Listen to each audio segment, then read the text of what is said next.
सातारा जिल्ह्यातील फलटण येथील उपजिल्हा रुग्णालयामध्ये डॉक्टर महिलेने सुसाईड नोट लिहून आत्महत्या केलेली आहे।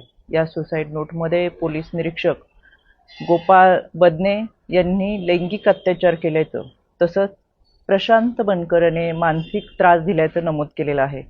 राज्य महिला आयोगाने या घटनेची दखल घेतलेली आहे। यामध्ये दोन्ही आरोपींवरती BNS अंतर्गत गुन्हा दाखल करण्यात आलेला आहे। हे दोन्ही आरोपी फरार असून त्यांच्या तपासासाठी शोध पथक हे रवाना झालेले आहे। बीड आणि पुणे भागामध्ये यांचा तपास सुरू आहे।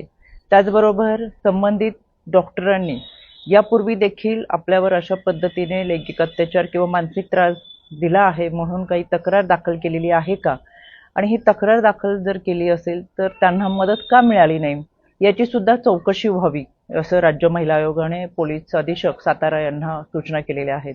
एकंदर या संपूर्ण घटनेचा तपास होत असताना यामध्ये संबंधित डॉक्टरांचे शव हे विच्छेदनासाठी रुग्णालयामध्ये हलवण्यात आलेले आहे। यामध्ये आरोपींवरती कठोर कारवाई व्हावीच, यामध्ये कोणीही आरोपी असू दे त्याची गय केली जाणार नाही। त्याच पद्धतीने अशा पद्धतीच्या घटना खऱ्या अर्थाने समाजामध्ये घडूच नाही यासाठीचा प्रयत्न हा पोलिसांचा असतो।